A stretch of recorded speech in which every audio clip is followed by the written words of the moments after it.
today's episode of the London Bookshop Crawl online. Today, the kids are taking over. Woohoo! Is what's coming up.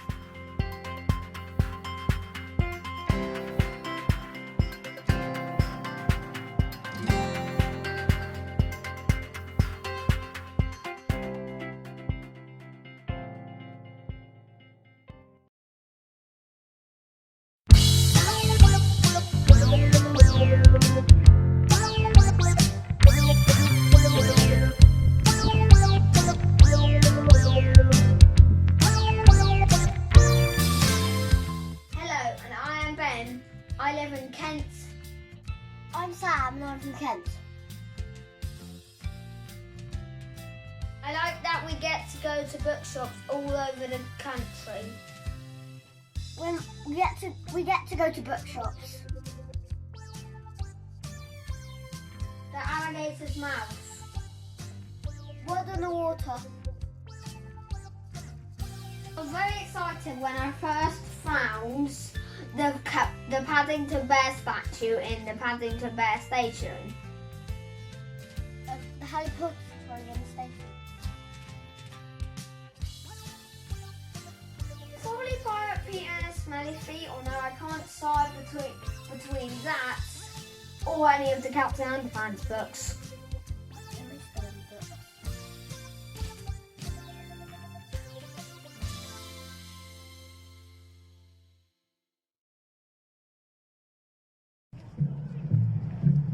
The Owl and the Pussycat went to sea in a beautiful pea green boat. They took some honey and plenty of money wrapped up in a £5 note. The Owl looked up to the stars above and sang to a small guitar.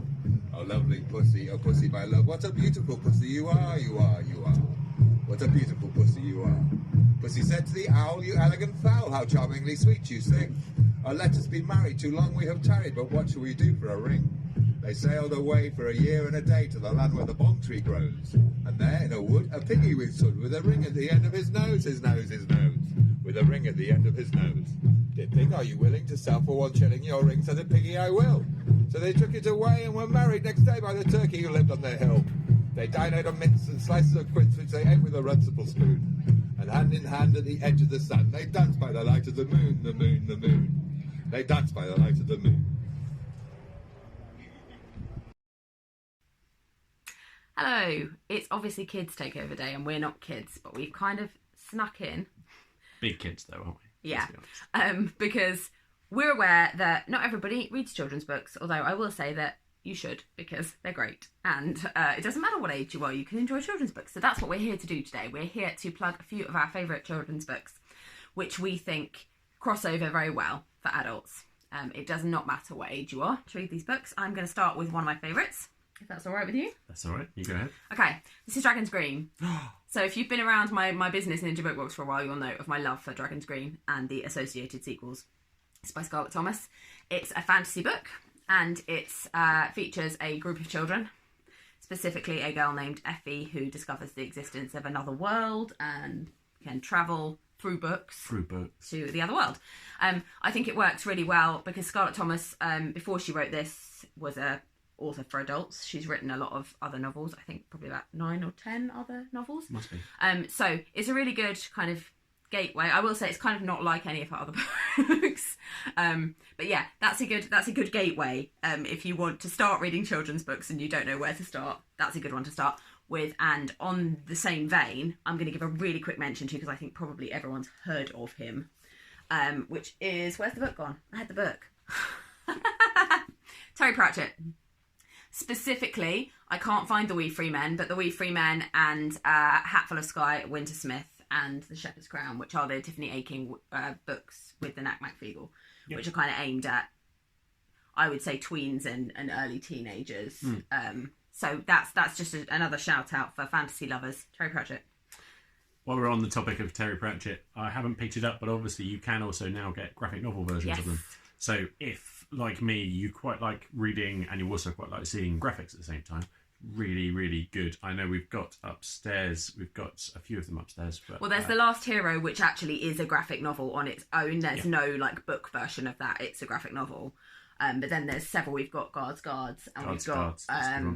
there's a couple of others that have been turned into graphic novels as well of Terry Pratchett. So if you're looking for where to start with Terry Pratchett and you think he's a bit intimidating because he's too proper fantasy, whatever, yeah, I would say the Tiffany A. King books and the graphic novel versions are a really good place to start. And I think Rhys has got some other graphic novels to mention here, because graphic novels are great as well, and also for everyone, not just for children. Well, I know we spoke about them a few days ago, but also I think definitely if we're adding in Lumberjanes, we purchased one obviously during this crawl.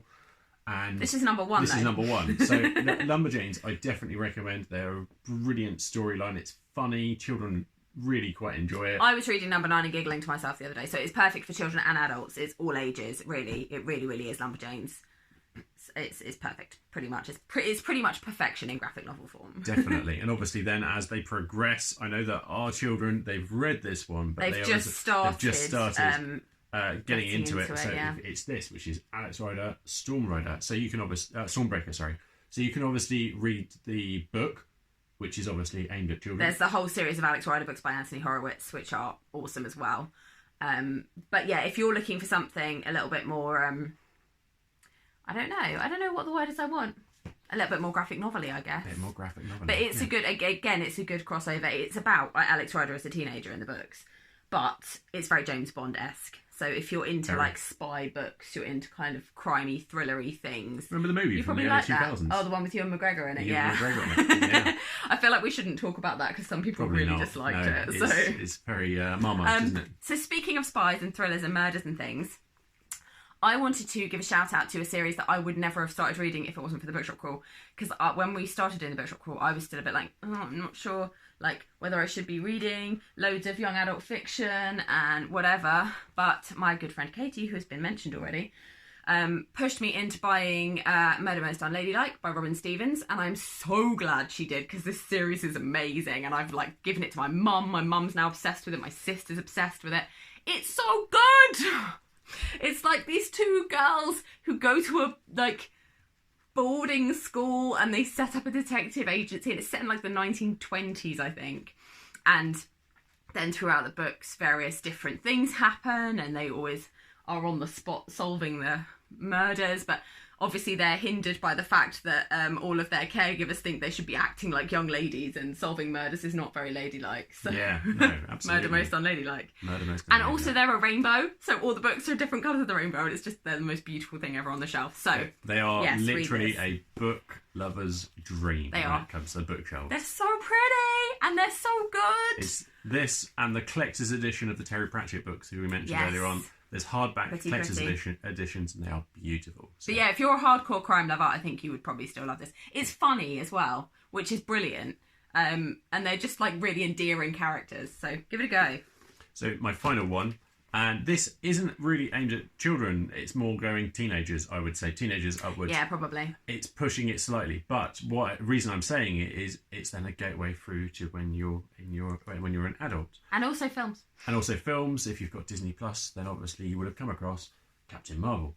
Now, these are brilliant. They're Marvel. You know exactly what you're going to get. Obviously, there's going to be some graphics in there that are child appropriate, but teenagers absolutely adore them. I know we've got quite a few of them. I was going to say the other one I don't have the first one of to show you, but there is probably even a better one to start with, is Miss Marvel. Miss Marvel, yeah. Which we have like number 3 or 4 up there, I think, somewhere. But that is even more kind of if you're like looking for book recommendations for teenagers, but also if you're looking for stuff to read that's not super, I don't know, it's not so much in the middle of the Marvel universe and you need to know what's going on. It's a bit more like stories on its own. Miss Marvel particularly is very much an origin story, so it is just her and how she becomes Miss Marvel and kind of as she discovers stuff. So I'd say if you liked like the Spider-Man, the most recent Spider-Man films, with what's his name, the guy the guy who was in Civil War, that guy. If you like those films, Ms. Marvel's probably for you, because it's kind of a similar feeling of story. So those are our recommendations for you if you think you don't like children's books. I would also highly recommend talking to all the children's bookshops we're going to spotlight today, because all of them will be able to recommend you something you'll love, I'm sure. Definitely, I recommend that completely. And for all of those who are interested, this evening at 7:30, we have got the children's literature panel. 3 fantastic people and an amazing host in Gemma Hunt. She does a brilliant job. It's a really, really, really good talk, and I recommend you all go and watch it. And again, subscribe to the page. This is almost the last day, but we will be doing other things during the year. We're going to add a few extra videos in during the year. Yeah. Hopefully when we can get out and about again, that'll be amazing. Come on. But tomorrow we'll be back just to wrap everything up, give you some of our highlights. We'll be spotlighting a few more bookshops on Instagram because I ran out of space in days, basically. So, and then in the evening we just have a Twitter wrap-up party. So we just have a chat, talk about what we've bought this week, what we've enjoyed, and say bye, basically. And that'll be it for 2021. But so enjoy the rest of the Kids Takeover Day. The kids have been very excited about Kids Takeover Day. They have been. And hope you enjoy their poetry. Yeah, I was going to say, that you've not experienced it yet. You're about to now, though.